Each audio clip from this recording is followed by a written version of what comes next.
Good morning, dear students. In our today's class, we'll be starting chapter 13 of James Reader, that is, No Room for a Leopard. In the story, the author's admiration of nature is obvious, means the author tends to admire the nature. He encounters various animals, especially the leopard that lives in the valley below. But the peace of the valley was broken one day. A little far from his cottage, down the hill, Ruskin goes for a walk around the stream. After some time, the path disappears in the forest, and the stream appears. The ravine is so deep that below only the shadow appears. Below the cottage was a forest of oak and maple tree. These are the trees which are found in the Himalayan region. At the bottom, grassy patches were there, surrounded by the dog roses. Means these are also the kinds of plants that are found in the Himalayan region. In the evening, few chattering sound was heard by the author from the trees of different animals. Then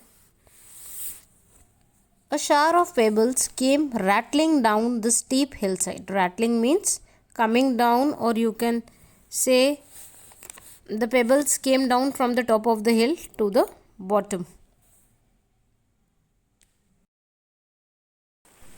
The leopard was standing 20 feet high and looking towards the ravine. When the leopard looked at the author, he sharply clapped his hands to encourage himself and ran into the deep bushes. Then, after some time, the author was familiar to his face. One day, the hunter came to the forest and inquired about the leopard. The author said he had not seen. The hunters came to know of the leopard because they have seen the carcass of the deer and the pug marks of the leopard. After returning back to the forest, there were few birds and langurs. One day, after crossing the stream, he climbed Pari Tibba, a plateau with pine trees. Only few people visit there, and there were piles of rubble, few leaves that were overgrown with weeds, sorrel, dandelion, and nettles.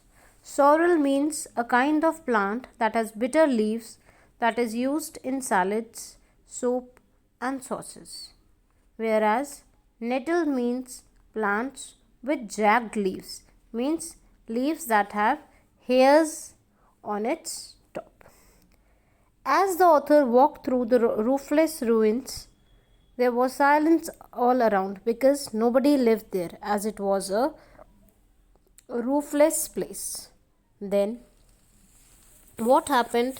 With the passage of time, one day, the leopard was familiar to the author's face. But the hunters came and the leopard made a mistake of trusting a man. The hunters shot the lion in the neck and its head.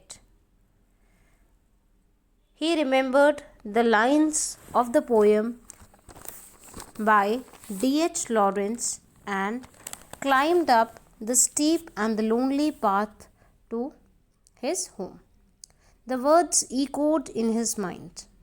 There was a room in the world for a mountain, lion, and me. Means here the author says that there was a room for them in the mountain where the lion and the author lived. Thank you. That's all for today. Please do the work from the given PDF.